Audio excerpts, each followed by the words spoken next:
Bismillahirrahmanirrahim. Fadhkuruni adhkurkum washkuruni wa la takfurun. Ya ayyuhalladzina amanu ista'inu bis-sabri was-salah. Inna Allaha ma'as-sabirin. Faqala Rasulullah sallallahu alaihi wasallam fi haditsil karim, man yuridillahu bihi khairan yufaqihu fid-din. Alhamdulillahirabbil alamin. Segala puji bagi Allah Tuhan semesta alam.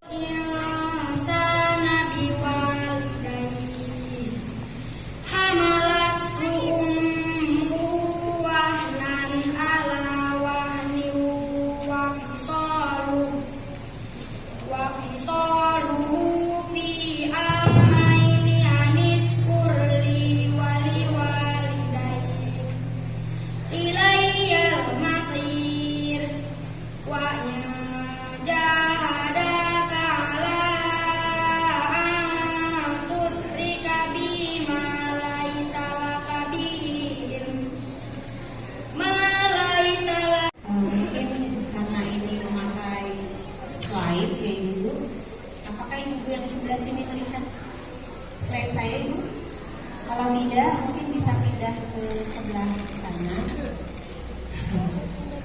Sama ya. Berapa persen menjawab mudah? Coba angkat tangannya. Berapa persen yang menjawab sulit? Realitas saja. Yang menjawab mudah? Oh, abstain.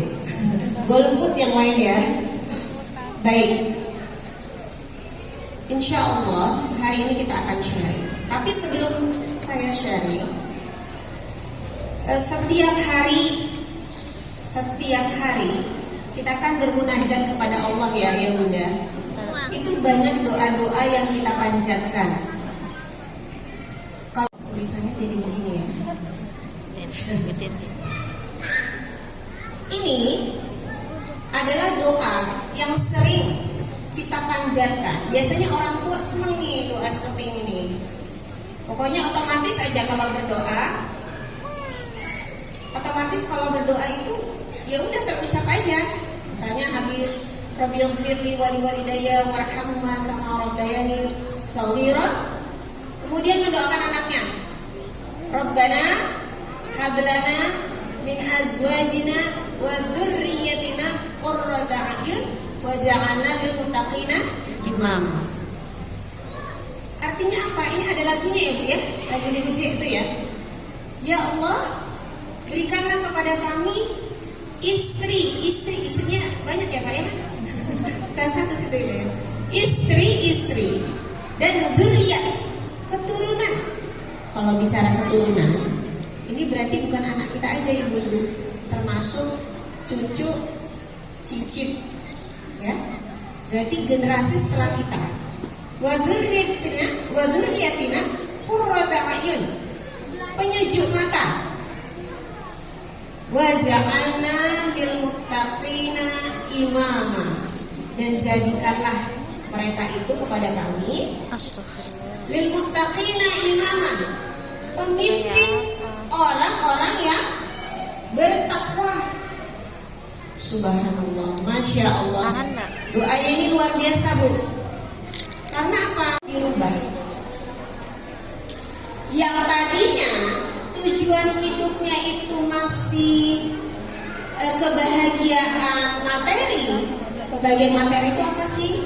Ya kalau saya itu senang kalau ayah bunda itu atau bapak ibu itu membelikan motor, tas baru, baju baru, apalagi ya kayak gitulah ya Bu ya, materi seperti itu. Nah itu dirubah seperti apa? Ya dirubah, nanti termasuk juga merubah mindsetnya orang tua. Karena see children do. Anak-anak itu melakukan apa yang dia lihat. Anak-anak itu mencontoh, copy paste aja terhadap apa yang kita lakukan. Kalau bapak dan ibu kebahagiaannya masih seputar materi, nilai yang tinggi, alhamdulillah mah 9 semua sudah. Alhamdulillah sudah gak remedi. Hanya itu, saya garis bawahi ya, hanya kebahagiaan hanya ketika mendapat nilai tinggi. Anak-anak juga rasanya begitu. Yang penting kita dapat nilai tinggi. Oh, anaknya bagaimana, dia tak begini. Ibu tahu kan ada kisah di China yang dia itu selalu mendapatkan nilai sempurna. Ibu ya, dari kecil disuruh belajar sama ayah ibunya. Belajar kamu. Wah, ketika dapat nilai tinggi foto. Sekarang sudah dewasa dan dia memilih menjadi pengangguran. Kenapa? Karena dia balas dendam. Masa kecilnya habis. Disuruh belajar, saat ini dia minta dibiayai orang tuanya untuk kehidupannya. Karena saya dari kecil sudah ngikuti bapak ibu, saya sekarang sudah besar. Nah, tolong biayai saya. Capek sudah saya belajar. Kalau tuntutannya hanya nilai. Sudah terima di mana anaknya? Bangga menyebutkan nama sekolah, nama universitasnya. Apakah itu yang dimaksud sukses?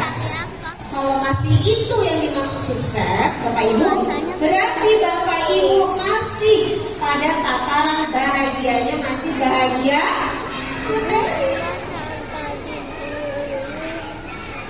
Yang dimaksud bahagia itu sebenarnya seperti apa sih? Yang bisa menyelamatkan Bapak Ibu di akhirat, itu baru sukses. Ya, gimana? Tuh lihat, monyet bisa memberi makan, tapi nggak bisa memberi pendidikan. Nah, apa peran orang tua di sini? Ya Bu, ini orang tua ya Bu, Bapak Ibu. Pertama orang tuanya dulu yang harus dididik. Kalau mau berubah, dari bapak dan ibu yang harus berubah. Jangan mengharapkan anak-anaknya berubah dulu. Bapak ibu tidak berubah-berubah. Harus bapak ibu dulu berubah. Pertama bapak ibu juga harus kokoh akidahnya, sehingga bisa memberikan penjelasan, pendidikan, menancapkan akidah kepada anak-anaknya. Gitu. Kemudian memberikan pola. Siapa yang mengatur di dalam rumah? Bapak dan ibu. Konsisten menjalankan pola. Bangun pagi jam berapa, ke sekolah, pulang sekolah ngapain, sore ngapain, maghrib ngapain. Itu diberi pola. Pola kebaikan. Dipaksa bagaimana? Boleh. Kalau satu rumah melaksanakan, maka menjadi bi'ah. Bi'ah itu menjadi kebiasaan. Nah, kalau sudah menjadi kebiasaan, seperti bapak dan ibu kalau sholat tahajud kan terbangun sendiri ya. Jam 3 langsung mulai sendiri, tidak perlu ada yang membangunkan karena sudah bi'ah. Kalau bapak ibu nggak sholat, gimana? Sudah gelisah. Ya, anak saya waktu kelas 2 SD kan kelas 1 saya lupa. Waktu diberikan pemahaman tentang sholat, ditancapkan kuat dengan gurunya. Saya ingat sekali dia ketiduran bisa. Kemudian dia bangun jam 12 malam tergopoh-gopoh ke kamar mandi. Nah, kenapa kok lari? Belum isya, katanya. Jadi seperti menanamkan, menancapkan. Belum isya itu gelisah. Bukan biasa-biasa saja. Siapa yang berperan? Orang tua. Ya. Kemudian juga mendampingi. Oh, anak saya ini kayaknya wudunya belum benar. Maka ibu dampingi. Sudah benar kamu jam? Sudah wudu atau belum? Sudah. Tapi Tapi lucu ya, ini anak saya juga. Saya kasih contoh anak saya aja supaya tidak banyak yang tersinggung. Sudah wudhu atau belum? Sudah. Saya cek sikunya, belum basah loh. Wudhu itu kan sampai siku. Besoknya dia basahin aja sikunya. Dia basahin aja sikunya, Bu, nggak wudhu. Basahin sikunya. Yang dia pikir bahwa uminya akan memeriksa. Ini ya, mata kakinya dia basahin, tempat-tempat yang kita periksa. Jadi saya berkesimpulan, oh anak ini belum bisa sendiri, maka harus saya dampingi. Kalau sholat juga begitu. Sholat harus di depan kita. Nah, kalau dia sholat sendiri di depan kita, kita memastikan rukunya benar, sujudnya benar, dan lain sebagainya. Butuh pendampingan. Kemudian kewajiban orang tua untuk mencarikan teman. Teman-temannya datang ke rumah, didengar apa percakapannya. Oh, ngomongin Korea terus. K-pop, ini itu, selebritis, semua tahu. Yang dinasehati jangan anaknya